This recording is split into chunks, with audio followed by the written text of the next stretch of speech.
če govorimo o smučarskih skokih, mi imamo zelo velike ene specialne vadbe, ki poveča oziroma se približaš tistim svojim pravim občutkom. Takrat, ko se tisto, kar se res dogaja in občutki uskladijo, takrat si res eno in takrat so res skoki zelo dobri in takrat lahko nadgrajuješ, zato je pri nas ta vez med tistim, kar se res dogaja, pa da si v eno sam sabo, tisti je kar zelo pomembna. Kaj pa so potem znaki, recimo prekomerne rabe tehnologije, ki lahko začne krhati tudi ta stik s sabo?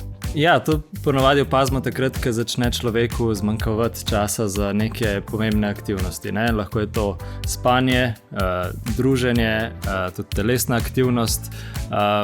Mogoče malo bolj tak psihološki znak je tudi to, da težje prenašamo neugodje.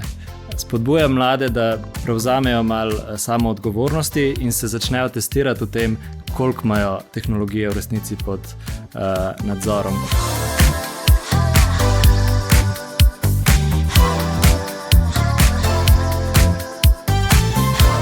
Živjo! Ta epizoda je namenjena predvsem staršem mladih športnikov in športnic ter športnikom in športnicam samim. Zakaj? V našem podcastu Uživajmo pametno pogosto govorimo o tem, da je šport super in vam priporočamo čim več gibanja, ampak tudi športniki in športnice niste imuni na vplive zaslonov oziroma prekomerne rabe tehnologije. Še več, tisti, ki trenirate, se morda lahko izognete škodljivim vplivom tehnologije in uporabite samo tiste, ki vam res pridejo prav. Danes se bomo o teh temah pogovarjali z dvema čudovitima gostoma. Z mano sta Mark Žmavc, raziskovalec, psiholog in svetovalec pri Centru za pomoč pri prekomerni rabi interneta Logout, in Jurij Tepeš, glavni trener članske ženske reprezentance v smučarskih skokih. Prepričan sem, da imata oba veliko izkušenj in pametnih uvidov. Pozdravljena. Pozdravljen. Hvala, da ste se mi pridružila. A lahko začnemo, Jurij, kar pri tebi, s prakso. Kaj bi rekel, kako danes športniki oziroma športnice uporabljajo tehnologijo, da so boljši, bolje trenirajo oziroma jo naučijo pri svojem športu? Ja, mi predvsem to tehnologijo uvajamo tako kot na skakalnici. Veliko se snema z kamero, potem direktno pošiljamo dol, kjer se skakalci zbirajo in potem na tablici pogledajo, lažje izbere svoje občutke in tam na tablici pogledaš, kaj čutiš in kaj je res na skakalnici. In veliko lažje tako predebatiramo, takojšnji podatki so, ni treba čakati do konca treninga. To je kar en zelo velik plus za nas. Je to, si predstavljam, kot reprezentančna tablica potem? Ni najbrž to tablica vsakega posebej? Ne, nimajo dostopa do svojih telefonov, predvsem takrat, ko se skače, ni zaželjeno. Na tekmah temu sicer ne moramo iti, ker so rezultati gor na telefonih in je to najlažji dostop, ker drugače mi ne moramo vseh podatkov zagotoviti in je to najlažje, ampak na vseh treningih telefoni niso zaželjeni, prav tako na, ko bi rekel temu, na obrokih, ko se je, to ni zaželjeno. Pa bi lahko nekdo bil vrhunski smučarski skakalec, smučarska skakalka, popolnoma brez uporabe tehnologije, ali je danes tehnologija del vaših treningov, tako kot si prej omenil za povratni odziv, pa še za kaj drugega? Načeloma lahko bi se dal, to se je v preteklosti tako že dogajalo, zdaj da, sigurno je tehnologija neka določena pomoč, ni pa to nujno.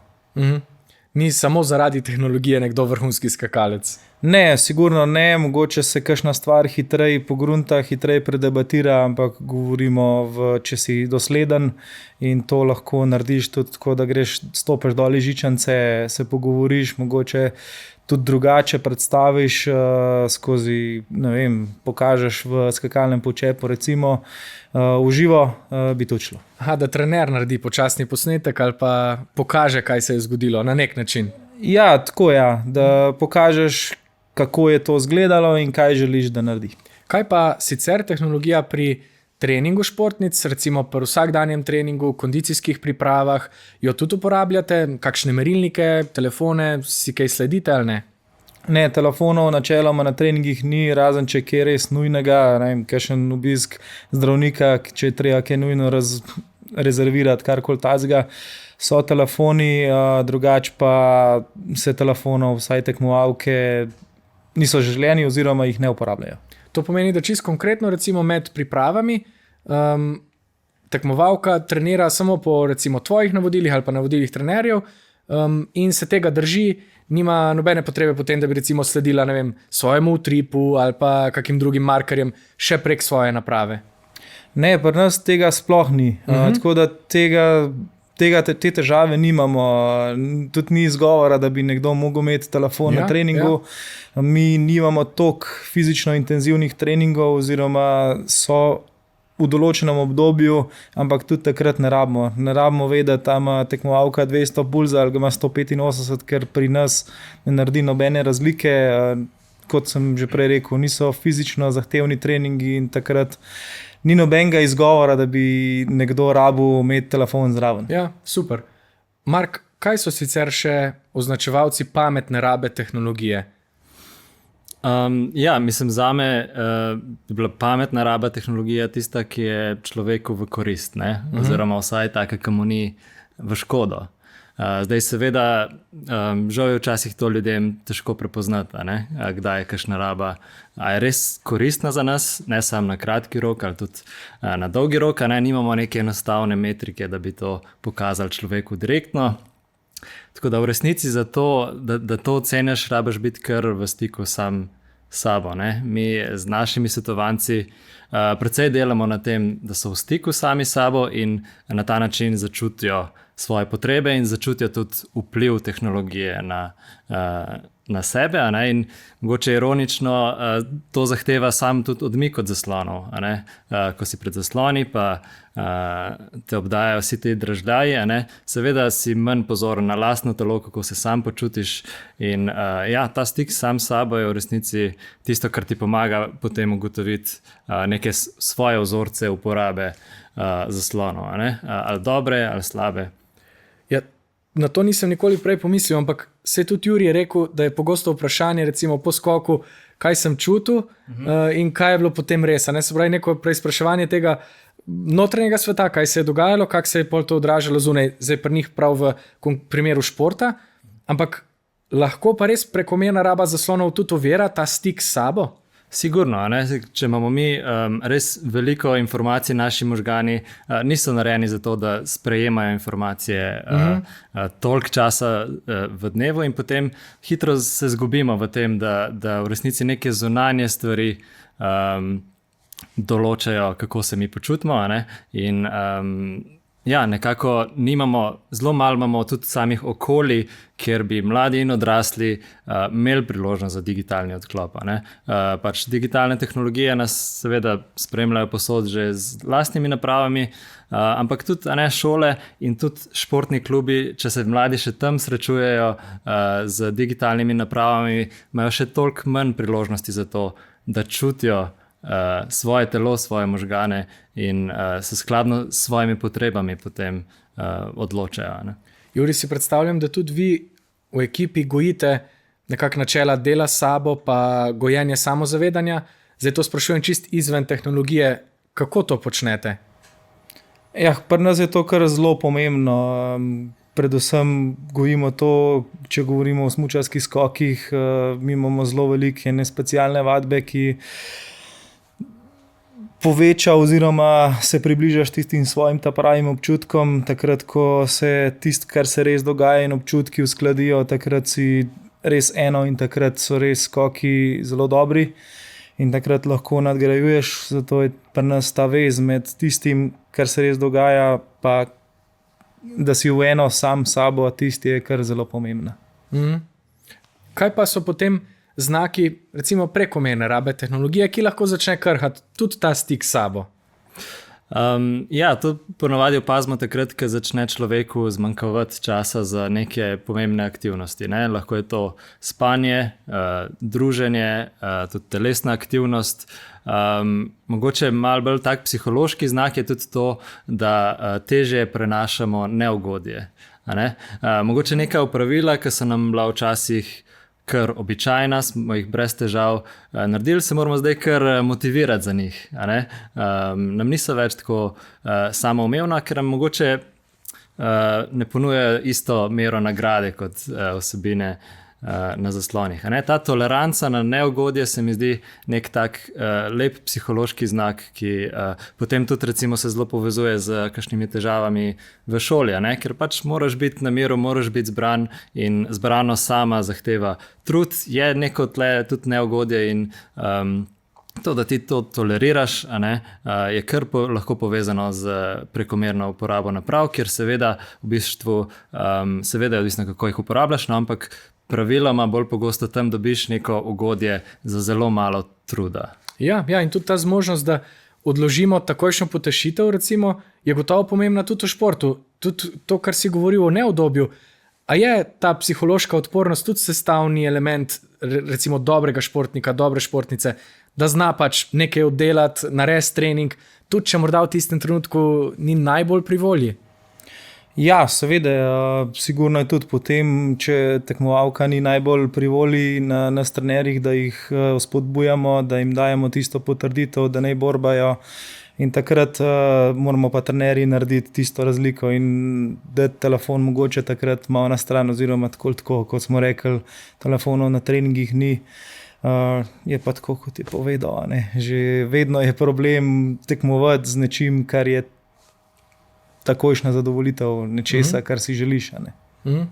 Ja, ampak recimo tudi, če jaz želim samo postati boljši tekač, moram danes vložiti veliko truda v to, da bom potem mogoče čez pol leta veliko boljši. To je ta ista miselnost, se mi zdi, ki jo zasledujemo, neke psihološke odpornosti. Kaj so sicer še pravila pri vas v klubu glede zaslonov? Izpostavil si, da ni telefonov na treningih. Kaj to konkretno pomeni? Imate prav kakšne določene take notranje zapovedi glede zaslonov? Ne, moram reči, da zdaj, ker so to že članice, večinoma punce, ki delam z njimi, teh pravil, to se vzgaja predvsem v nižjih selekcijah, takrat se to vzgoji in teh težav sploh ni. Že ko sem jaz lani prevzel to funkcijo, se mi nikoli ni bilo treba s tem ukvarjati. Zelo, zelo redko se zgodi, da moram katero od punc opozoriti.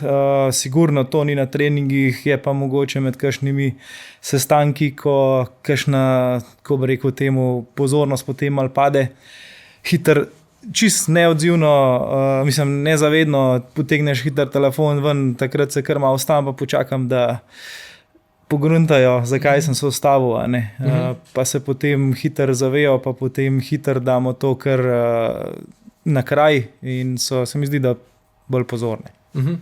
Pa torej telefonov tudi, kaj pa v nekih izvenih tekem ali pa po tekmah, potem pa so enaka pravila za zaslone. Kdaj se ta trenutek konča glede vaših, recimo, prepovedi telefonov? Kar se mene tiče, se konča takrat, ko se trening zaključi. Ali pa tekma zaključi. Zdaj normalno je sploh v pojavu, ker to tudi nekateri sponzorji zahtevajo, kakorkoli mi telefone v izteku skakalnice, ko se tekma zaključi, moramo imeti. Gre le za svetovni pokal, treba je te stvari čim prej spraviti ven, se pohvaliti ali pa pograjati, kar se je zgodilo, in takrat so telefoni prisotni. Je pa to tako, to mi jemljemo kot službo in takrat nismo na raznih družabnih omrežjih, ampak pošiljamo naprej vsebine, ki nam jih želijo naši delodajalci. To je v bistvu del na nek način potem tudi športnikove prisotnosti, torej to, da deli naprej stvari, da komunicira tudi, kar se je ravno kar zgodilo, če prav razumem. Ja, športnik je neka znamka. Zdaj predstavljamo si, da je športnik znamka kot pa kjerkoli druga, in takrat, ko je športnik znamka, je treba stvari čim prej naprej spraviti. Želijo si, sploh, ker se zdaj pojavlja, da nekateri športniki s tem tudi še dodatno služijo. To je sigurno ta plus, je pa nekaj dodatnega dela, predvsem po tekmah. Med tekmami se telefoni uporabljajo večinoma, se vem, da se tudi za kaj drugega, večinoma za spremljanje rezultatov. Sigurno tiste, ki so bolj v stiku s sabo, tako kot smo prej govorili, mogoče tega sploh ne uporabljajo, mi imamo tako povezavo prek walkie-talkiev in večino podatkov imajo tudi tam, je pa vseeno zaželjeno, da ne pride do preobremenitve tudi trenerjev, da se vse rezultate pogleda, saj to lahko če je 6 tekmovalk na tekmi, se pogleda samo na enem telefonu. Moramo reči, vseh moram kar pohvaliti. No, nisem dobil občutka, da bi bila uporaba telefonov prekomerna, poleg tega, da bi jih recimo toliko veselili te punce, ki jih treniram, da bi rekla, dobro, danes me pa ne bo na trening. Imajo željo in to je v današnjem svetu zelo fajn videti. Ja. Glavna stvar, zaradi katere smo se danes mi trije tu zbrali, je ta zelena knjižica oziroma njena vsebina. Center Logout je v sodelovanju s partnerji izdal priporočila za uporabo zaslonov pri mladih športnikih.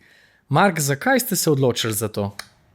V bistvu v okviru projekta Šport je life, v sodelovanju z Mestno občino Ljubljana, smo se pogovarjali s precej športnimi trenerji, pa tudi starši, bivšimi športniki. Trenerji v bistvu poročajo o tem trendu vse večje uporabe in vse večjih nekih pritiskih mladih, pa včasih tudi staršev, da mladi imajo telefone oziroma naprave zraven.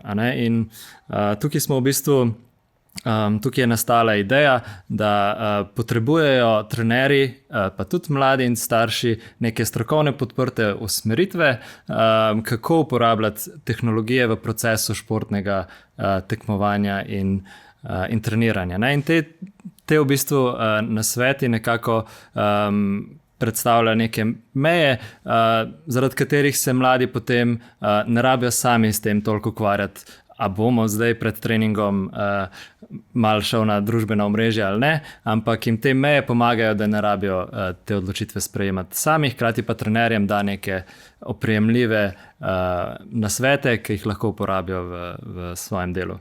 Ja, ker se mi zdi, da je šport mladih zelo široko področje. Juri v bistvu zastopa zdaj že krono te selekcije, res delaš z vrhunskimi športnicami, ki so že na nek način odrasle v športnem smislu, lahko to rečem, ali pa bolj zrele.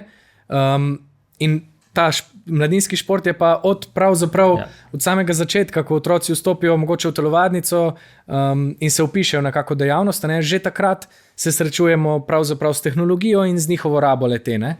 Sigurno, ne. Velika razlika med temi profesionalnimi ali pa res tistimi zelo perspektivnimi športniki, ki to jemljejo v bistvu za svojo službo, zelo veliko truda vlagajo v to, da optimizirajo ta proces treniranja in tekmovanja, ampak tle je res še polno enih mladih, ki v bistvu to delajo bolj kot nek življenjski stil, ki pač to delajo za zdravje, tudi za zabavo, in pri njih predvsem moramo tudi paziti na to, da s pomočjo teh telefonov ne pade motivacija za samo športno dejavnost. Torej, če dobi tam otrok precej nagrade, potem športna dejavnost, treniranje, ki je pogosto naporno, ne more biti tudi vsi najboljši, da ohranimo še vedno to, da je tudi ta šport ostane neka nagrada, ki lahko tekmuje z siceršnjim življenjem. Ker če si predstavljam, da sem jaz potencialni vrhunski športnik, je že to, kar si rekel prej. Torej, naprimer, prekomerna raba zaslonov zmanjšuje mojo odpornost na soočanje z nelagodjem, pa jaz kot vrhunski športnik, športnica vem, da to res potrebujemo, za doseganje rezultatov, za svoj trening in tako naprej. In jaz bi že tukaj samem vse preko razumem, manj zaslonov. Se mi pa zdi, da če se pa športom ukvarjamo tudi tako čist iz zabave ali pa v prostočasni dejavnosti, pa je lahko teren bolj spolzek ali pa nas velikrat telefoni ali pa zasloni potem potegnejo na svojo stran. In kako zdaj naj takim športnikom pristopimo, kaj je smiselen način komunikacije, da jim pravzaprav dopovemo bistveno, torej predamo ta priporočila. Ja, zdaj mi v svoji praksi pri starših pogosto opazimo, da jim zelo veliko razlagajo mladim, tudi razlagajo mogoče včasih na malo obsojajoč način, moralizirajo in pač povejo, da je pač jaz sem njemu razložil 5-krat, da je to škodljivo za njega, pa še vedno se ne drži tega. In potem je starš malo razočaran nad svojim otrokom, zakaj se ne more tega držati. Kaj bi bil primer takega moraliziranja? Recimo neke take izjave, ki je bolj pripovedna ali pa bolj razlagalna? Čist konkretno govorijo o tem, koliko si slabši v šoli, zdaj, ko več uporabljaš telefon, koliko se teže fokusiraš, zakaj si to nehal trenirati, a ne vidiš tistega sošolca, ki toliko veliko uporablja, kaj se je zdaj z njim zgodilo, da ima enke v šoli. In ko na ta način komuniciramo z mladimi, v bistvu, takoj naletimo na nek odpor. Sploh v obdobju mladostništva se dostikrat zgodi ta mal razdor med staršem in otrokom, ki ga moramo potem, mi ga potem poskušamo nazaj obnoviti.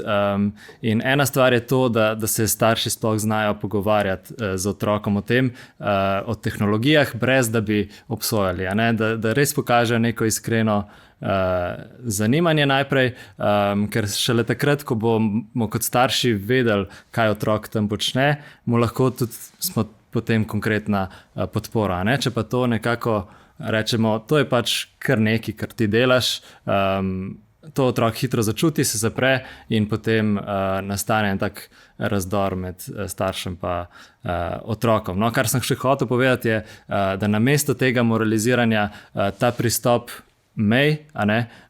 veliko bolje funkcionira. Torej, podpora starša, seveda mora tudi starš razlagati stvari otroku, ampak pogosto podcenjujejo to uporabnost, vrednost postavljanja samih mej. Da se otrok res ne rabi v vsakem trenutku sam odločati oziroma sam upirati skušnjavi in da mu pomagamo pri tem, tudi da ga izpostavljamo okoljem, kjer ima manj mogoče priložnosti za uporabo telefonov, kjer ima več drugih alternativnih aktivnosti in tako naprej. Ker pač vemo, da te tehnologije kakšno moč imajo. Vemo, da te platforme, podjetja, ki jih oblikujejo, kakšne resurse vlagajo v to, da so na koncu dneva tudi zasvojljiva v bistvu. In seveda možgani 13-letnega otroka, tudi če so popolnoma ozaveščeni, se težko uprejo tem impulzom, vsaj konsistentno, da se konsistentno upirajo temu. Tako da ta pristop mej je nekako se bolje obrestuje. Tudi možgani 33-letnega otroka, ki sedi zdaj tukaj nasproti, se kdaj težko uprejo temu.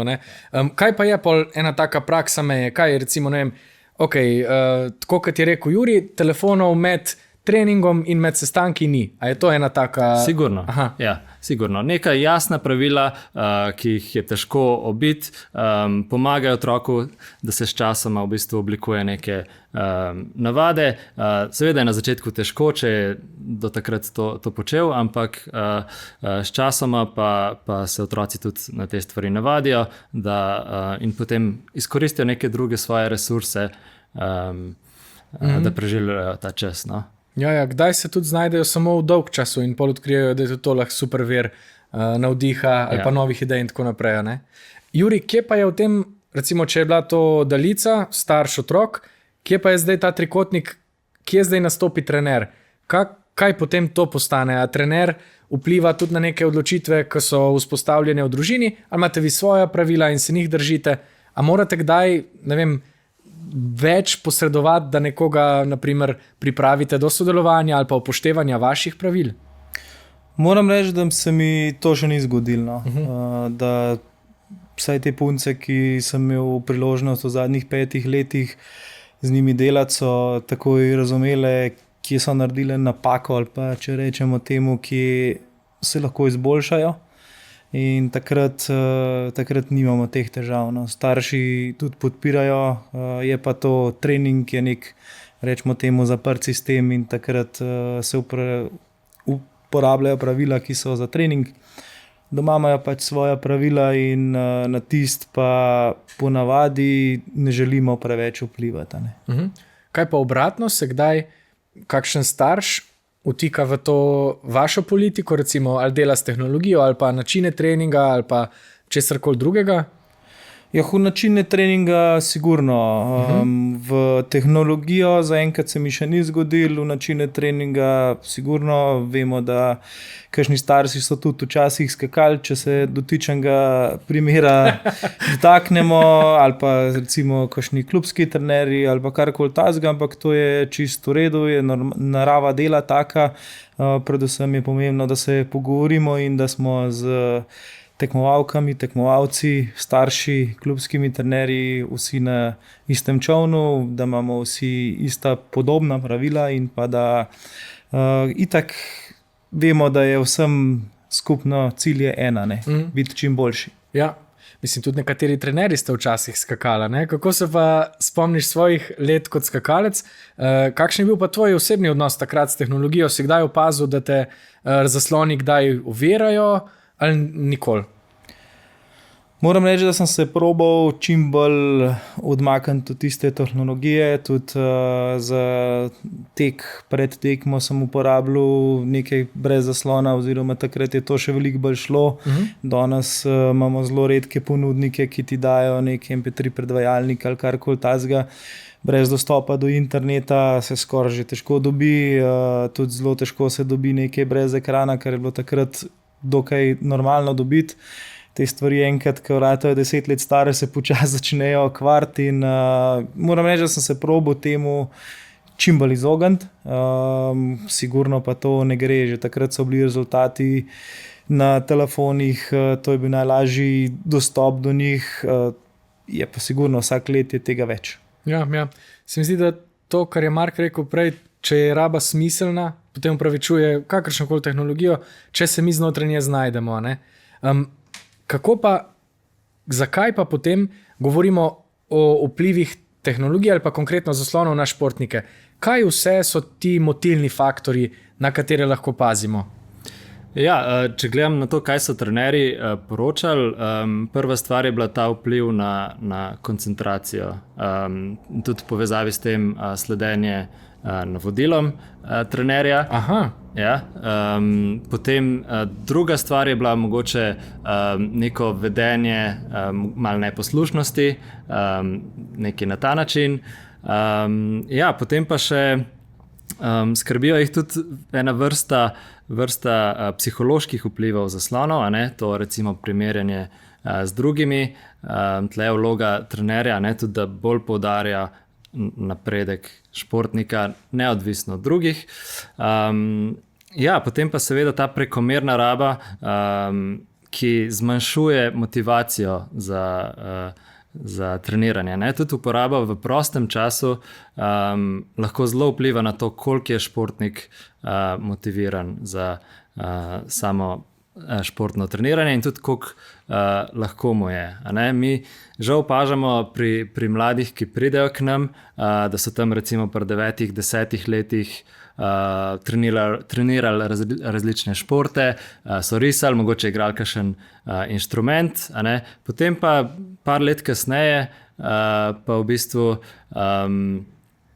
se izkaže, da so opustili vse te interesne dejavnosti, nekako jim niso več tako zanimive, tudi če so bili talentirani v kakšnih športih, in potem poskušamo nekako to vzbuditi nazaj. Ampak ta pomanjkanje interesa za torej neke alternativne aktivnosti izven zaslona je sigurno ena taka resna posledica, ki mogoče tudi ni zelo hitro vidna trenerjem, sploh če imajo pravila, da se pač med treningom in tekmo to ne uporablja.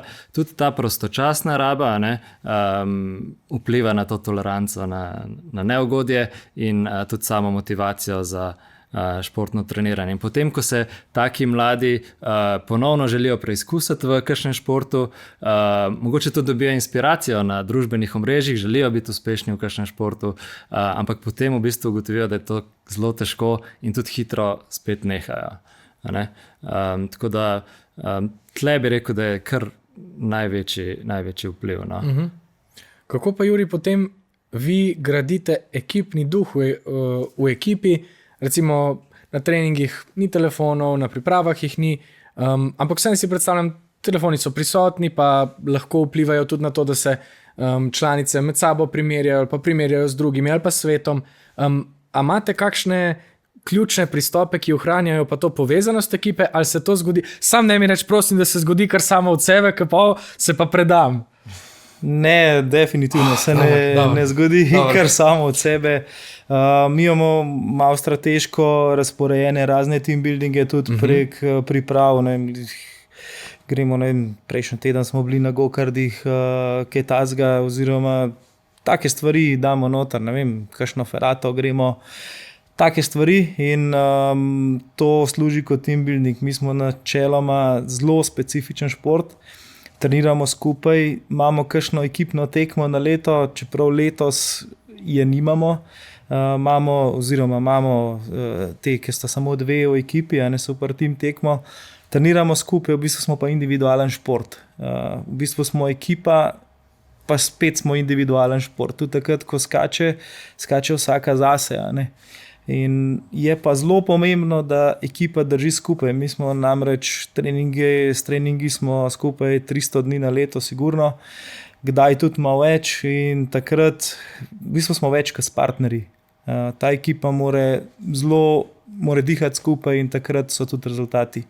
Bolj kot ti to uspe, lažje delati z ekipo, sigurno pa, ker je to individualen šport, pride do trenj in takrat je zelo pomembno, da daš nekaj v trening, kar ekipo lahko poveže. Je sigurno v določenih obdobjih je bolj pomembno, kot pa mogoče kakšen trening. Ja, v bistvu reprezentanca seva povezanost in je vedno navdih, vedno, ko vas gledamo, je super to opazovati. Se mi zdi, da se že iz zaslona, že prek televizije, name, ko sem na kavču doma, se naseli en ta duh povezanosti, čeprav res ste dejansko bolj individualen šport, na to nisem nikoli pomislil na ta način. Mark, a lahko tak tip povezanosti dobimo tudi, če recimo posežemo po rabi tehnologije z zasloni, ali lahko spodbujamo tako povezanost tudi prek zaslonov, ali rečemo, ok, ne, zaslone čist črtamo iz življenja, pa se pol mogoče nazaj najdemo sebe, se povežemo. Kaj je bolj smiseln pristop? Ne, seveda, zasloni sami po sebi niso toksični. Vemo, da so naprave, ki imajo ogromno funkcij in seveda mi spodbujamo uporabo v svojo korist, tudi za povezovanje z ljudmi, včasih tudi sorodniki, recimo, če živijo v tujini, nam omogočajo stik z njimi, tudi lažjo komunikacijo s prijatelji, tako da sigurno niso sami po sebi slabi. Mi gledamo pač predvsem na to, kako se praviloma uporabljajo, če ne postavljamo nobenih omejitev. In sigurno ta čas, recimo pred samim treningom, pred samo tekmo, zelo pomagamo k ekipnemu duhu, če damo to malo na stran, pa pustimo mladim, da malo med sabo imajo neko interakcijo. Ja, to bi lahko uvedli tudi na vse ostale team buildinge, tudi na team buildinge podjetij. Telefonov na team buildingu ni. Si predstavljate to? To bi bilo čist drugačno vzdušje. Takoj se vzpostavi drug stik, ker si v bistvu se prisiljen srečati s človekom, ki je ob tepa, in ne nujno uhajaš na družabna omrežja, na maile, kamorkoli že. Kako pa lahko družabna omrežja športniku škodujejo, če lahko škodujejo? Ja, tle je tudi razlika do teh profesionalnih športnikov. Oni čutijo tudi malo več pritiska, recimo za objavljanje, imajo tudi neke sponzorske obveznosti, in tukaj se tudi pojavlja potem nek večji pritisk po uporabi, potem po javni podobi, deljenju nekih svojih stvari. In seveda vseeno, ko uporabljaš družbena omrežja, je pa en klik stran drsenje po vsebinah. In seveda, ko si ti malo tesnoben, pred tekmo, v stresu, je to stvar, ki te vsaj na kratki rok pomiri. In je zato, če jo imaš naloženo na telefonu, tudi če je zaradi teh obveznosti, seveda je pač se težje upreš pol, da se ne pomirjaš na ta način skozi naprave. In mladi, tudi neprofesionalni športniki, pogosto to malo tesnobo, slabo razpoloženje regulirajo s pomočjo družbenih omrežij, da tam se počutijo, da nekam pripadajo, tudi če so osamljeni, jim to pomaga, da se vsaj za tisti kratek čas počutijo malo boljše, mogoče odmislijo kakšne svoje probleme, a ne potem, ko nehajo uporabljati, pa se pogosto zgodi, da te občutki pridejo za njimi in potem ta stik s samim sabo so prisiljeni van, a ne, ker je pač so čustva premočna, da bi jih zdaj lahko potlačil. Ja. Kaj so pa smiselni pristopi soočenja s tako lahko tesnobo, napetostjo pred tekmo, pred velikim izzivom? Kaj se takrat svetuje, priporoča, v kaj se športnika, športnica usmeri? Predvsem se neka ciljena nalogo, a ne, takrat, ko daš športniku, športnici nalogo, da ga zaposliš z nalogami, enostavno ni časa za te stvari, ki so pristranske, obstranske in takrat, predvsem pa na tekmah športniki, kar opažam, ne iščejo tistega lagodja, so fokusirane na nalogo in je tega manj. Sploh, mislim, pri nas ni toliko fizično zahteven šport, tam je mogoče še manj tega, ampak pri nas pravimo, na ta način spodbujati miselnost. Punce delajo tudi večina s psihologi, da jim še pomagajo na tej poti. To. Super. Ste sicer opazili pri recimo drugih športih, pa pri mlajših športnikih, nevrhunskih športnikih, tudi kakšen pojav medvrstniškega nasilja? O tem smo tudi mi že kar precej govorili v podcastu. Ja, sigurno, ne. Tle športno okolje in to primerjanje med mladimi je kar mogoče malo rizično za samo medvrstniško nasilje, ne. To primerjanje se potem lahko stopnjuje, sploh če trener aktivno ne posreduje vmes, se lahko stopnjuje do nekih resnejših oblik nasilja in tehnologije tudi v bistvu dajo neke nove oblike medvrstniškega nasilja, torej govorimo o medvrstniškem spletnem nasilju. A ne? In tle, sploh na družbenih omrežjih, se dogaja tudi nek sovražen govor, a ne, sploh do športnikov, ki so malo bolj medijsko izpostavljeni, in predstavljam si, da se je potem težko upreti temu, da preverjaš, kaj se o tebi piše, a ne. Seveda pa tudi samo nasilje znotraj skupine, izločanje enega posameznika, kar je nekako že verjetno odvedno del mladih skupin. Tako da tukaj, ko se to dogaja na spletu, opažamo, da mogoče šole, klubi prej dvignejo roke, a ne, pa rečejo, da če bi se nasilje dogajalo v šoli, a ne, potem je jasno, da je odgovornost na njih. Mogoče, če se dogaja na spletu, pa hitreje dvignejo roke, pa rečejo, mogoče ne vemo, kaj se tam dogaja, pa hitro prezrejo te stvari, ne. Ampak svetujete pa, da tega ne naredijo, da se aktivirajo tudi v tem primeru? Sigurno, da raziščejo situacijo, ne. Ponovadi tudi starši so tisti, ki prvi zaženejo nek alarm. Sigurno morajo v takem primeru ukrepati in ne tega pometati pod preprogo. Tudi imeti neke konkretne posledice za kršitelje, žrtvi ponuditi pomoč, se po potrebi povezati s kakšno zunanjo organizacijo, če je to potrebno, sigurno odmakati žrtve od storilcev. In tako, no. Da se sigurno kar nekaj narediti, ampak prvo je pa, da to prepoznavamo in v bistvu damo temu pomen in potem pomagamo žrtvi in iščemo v bistvu rešitve. Ja, spravi, tudi če se zgodi v digitalnem svetu, to prenesemo v naš, rečemo, v fizični svet in ukrepamo tam, tudi tam se pogovorimo o tem, naslovimo to. Ja. In to je delno tudi odgovornost staršev, da so v stiku s tem, kaj mladi počnejo, kako se pogovarjajo na spletu. A ne? Če imamo pač mlade, ki starši ne delijo nič o tem, kaj počnejo na napravah, bomo še toliko kasneje prepoznali medvrstniško nasilje. Če se dotikamo družabnih omrežij, ne moremo mimo navijačev. Vsi jih imamo radi, jaz sem tudi strasten navijač, ko navijam, ampak vem, da se športniki pogosto soočate tudi z negativnimi odzivi navijačev, ki jih pa mi poskušamo omiliti ali pa jih spodbujati k pametnem navijanju. Prav navijajmo pametno je bila cela akcija, ki je želela predati vsem navijačem, navijačicam pamet pri navijanju. Kakšne so tvoje izkušnje, Juri, z navijači, ki lahko tudi prestopijo mejo, pa uporabijo sovražni govor? Kaj se takrat dogaja? Bom rekel tako, no, jaz sem mogoče bil v svoji karieri kar velikrat tarča nekih, kako bi temu rekel, kritik, ki jih mogoče nisem bil sam kriv. Zavedati se je treba predvsem to, da vsi športniki trenirajo, zato da so najboljši. Naša naloga je, da smo najboljši na tekmi in temu posvetimo praktično celo svoje življenje.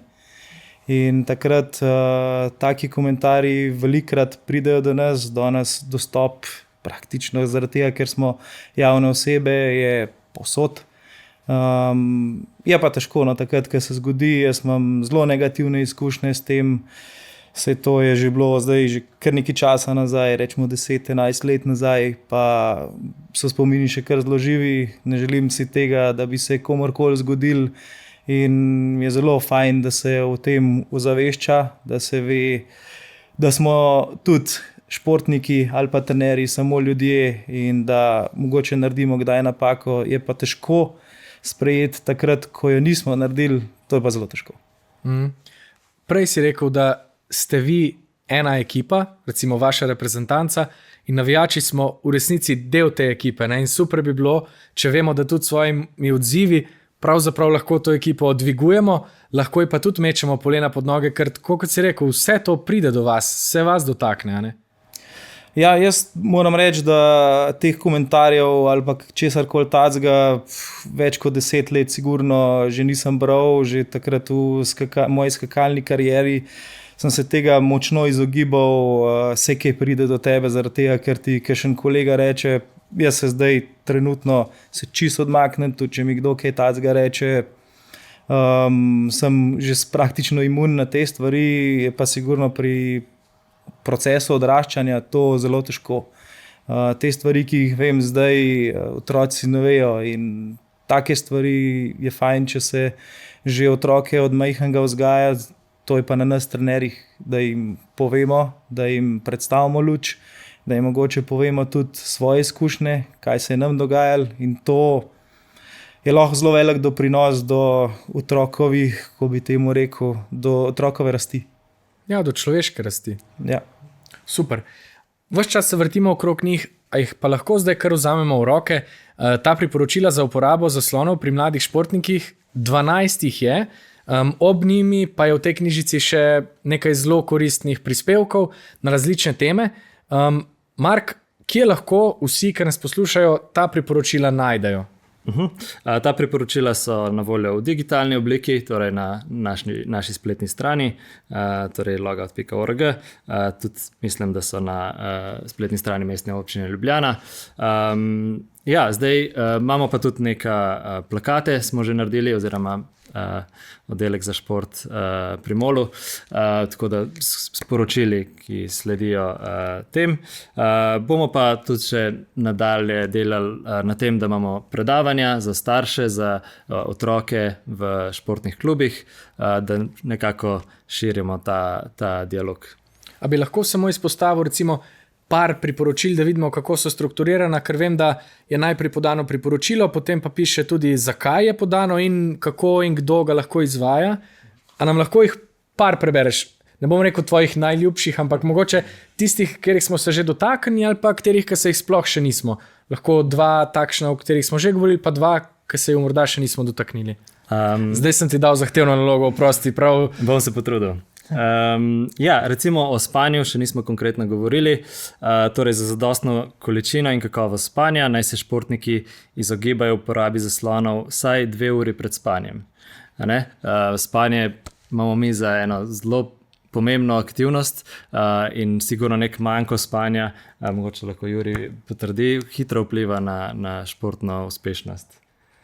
Sigurno, ja. Pri nas, ki je med tekmami ta nervoza na višku, je to še toliko težje doseči, zaradi tega, ker enostavno takrat, ko ob polnoči ali pa ob enih še zmeraj ne moreš spati, pa imaš zjutraj sicer tekmo, ampak kaj narediš? Telefon vzameš v roke, računalnik vzameš, karkoli. to sem tudi jaz počel, ne govorim, da nisem, ampak nekako je to najbolj logična varianta, glih zaradi tega, da greš malo vse ven iz glave. Pa ne zdaj, da govorim, da podpiram to teorijo, ampak tako sem jaz počel, tako sem jaz takrat razmišljal, mogoče zdaj malenkost drugače, ampak ja, se je težko temu upreti. Ja, mi imamo tle tudi kdo in kako, torej vprašanje in imamo v bistvu za športnike, za starše, tudi za trenerje posebej še potem usmeritve v povezavi z vsakim priporočilom. Tako, ja, zdaj to spanje je predvsem zaradi tega, ker zmanjša občutek utrujenosti, če uporabljaš digitalne tehnologije pred spanjem. Tle je ta glavni učinek mentalne stimulacije, v bistvu neke nagrade in seveda, če možganom ponudiš nagrado, bodo bolj pozorni, kje so še druge nagrade, in ne bojo čutili utrujenosti. Tako da spanje je sigurno ena pomembna stvar. Mogoče nismo omenili še poškodb, športnikov, oziroma nekih daljših odsotnosti. In takrat je tudi sigurno eno tako rizično obdobje, da je zaslonov preveč. In potem ta prehod nazaj iz poškodbe v tekmovanje, če nimamo neke uravnotežene rabe, je lahko tudi problematičen. Ja, pa sploh, če nismo del recimo tako naoljenega stroja, kot je članska reprezentanca, si predstavljam, da so te stvari lahko še težje, ne? Ker vaše članice se zelo dobro soočajo, se mi zdi, s poškodbami, pa potem s povratkom nazaj. Mogoče psihološko je to še en drugačen izziv, ampak sicer pa so vedno delate tudi na tem, da skrbite za njih, da pridejo potem nazaj? Ja, sigurno. To je sestavni del športa, so tudi poškodbe, na tem je treba veliko delati, predvsem na preventivi, pa tudi na tem vračanju. Je pa sigurno težko, predvsem takrat, ko treniramo sami, ko imamo doma naloge za narediti. Velikokrat je program treninga že sam na telefonu. To je tista prvič pozitivna stvar. Poleg tega lahko takoj vpraša za nasvet, kako kakšna vaja narediti, lahko tudi takoj trenerji posredujemo. Kar je pa negativno, je pa spet to, kar smo govorili. Tako ima samo en klik stran družabne vsebine. In takrat potem tista minuta premora, ki mora biti, pa 2 minuti premora, ki mora biti med vajami, hitrata 10. Tukaj je pa težava. Ja, pa se mi zdi, da se tudi s tem učijo miselne trdnosti ali pa discipline, tudi s tem, da takrat potem ne odjadraš, in to večkrat narediš, te krepi. A lahko slišimo še kakšno priporočilo, samo za okušino, za pokušino? Ja, snemanje in fotografiranje v garderobi in drugih prostorih športnega društva je prepovedano, razen za izrecne druge namene. Tle smo predvsem se hoteli izogniti tem kršitvam zasebnosti. Ko se pojavi recimo slika enega otroka, ki je pomanjkljivo oblečen na družabnih omrežjih, ima to lahko res velike negativne učinke tudi kasneje v njegovem življenju. Vemo, da stvari, ki se pojavijo na internetu, tam tudi ostanejo in lahko gre za travmo, ki ni enkratna, ampak se potem ponovi tudi lahko več let kasneje. Tako da te nove oblike v bistvu spletnega nasilja imajo lahko zelo, zelo hude posledice. Tako da tudi tega smo se želeli dotakniti. Ja, super. Juri, se ti zdi, da bi se lahko trenerji še več pogovarjali o rabi tehnologije, ali je to že prisotna tema med vami? Lahko bi se sigurno več pogovarjali o tem. Sigurno bom pa rekel tako, sploh med tekmovanji smo mi večji uporabniki tehnologije, ker nam to omogoča boljšo pripravo oziroma boljšo izpeljavo same tekme. Tako da mogoče bi bilo to boljše strokovnjaki razjasniti, zakaj je nekdo upravičen, da nekaj uporablja, ker če jaz kot trener, recimo, ki sem bil med tekmo, ki traja 3 ure, uro pa pol na računalniku pregledoval statistike in primerjal boljše skoke s slabšimi, kaj se je dogajalo na tekmi, prijem po tekmi, ki recimo, da je tekmovalka slabo skakala, pa rečem pismo, pa spet si na telefonu, ni glih najboljši primer, mogoče nisem najboljši zgled. Zato je tukaj mogoče raba takih in drugačnih strokovnjakov bi bila zaželena. Ja, si ti že poznal priporočila od prej, ali smo ti jih zdaj predstavili, prej, ko smo se pogovarjali, oziroma v pripravah na naš pogovor? Ne, nisem jih poznal prej, v pripravah ste mi jih predstavili, ampak se zelo stikajo s tem, kar so tudi moje prepričanja, predvsem pa to je meni šport dal, da mi narava, šport pomeni več in tisto odklop od vsega tega norega sveta in kar se dogaja na družabnih omrežjih. Telefon je zame delo, ponavadi, ampak ja, tudi jaz sem kot skakalec predvsem bil v tem, da se je bilo treba izpostaviti tudi na tak način. Takrat tega nisem najbolj razumel, sem bil v bistvu malo ostat za ostalimi, zdaj to bolj razumem, tudi bolj pametno znam te stvari uporabljati. In taka priporočila so zelo dobra. Mogoče pa mladi, če sem se kaj naučil iz dela z njimi, lažje sprejmejo tisti, ko bo rekel, govor.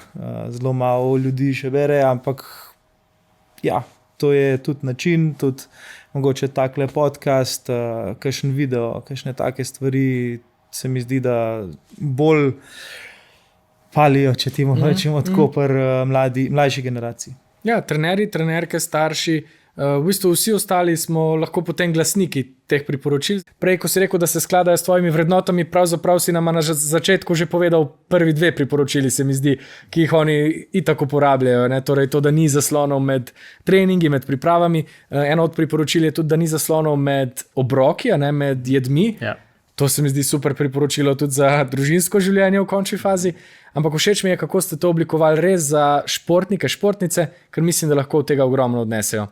Hvala obema za super debato. Za konec bi vaju prosil pa samo še za eno misel, ki bi jo rada predala našim gledalcem, gledalkam, poslušalcem, poslušalkam, vsem, ki nas zdaj spremljajo, morda v povezavi s tem, kar smo govorili, o pametni rabi tehnologije ali pa za navdih po vajni presoji. Jaz bi mogoče rekel, da ta sposobnost nadziranja svoje uporabe digitalnih naprav je nekaj, kar je zelo dober napovednik splošno za uspešnost človeka v življenju. In spodbujam mlade, da prevzamejo malo samo odgovornosti in se začnejo testirati v tem, koliko imajo tehnologije v resnici pod nadzorom, ker pač tisti mladi, ki jim ne bo uspela ta bitka z digitalnimi napravami, imajo kar nekaj tveganj več od tistih, ki jim to uspe. Super, hvala. In Juri? Ja, jaz bom zelo kratek, ne bom rekel, izklopi telefon, pa vklopi šport. Vrhunsko, vrhunsko. Se strinjam. Uživajmo pametno, vsi skupaj. Hvala vam za res fin pogovor. Hvala.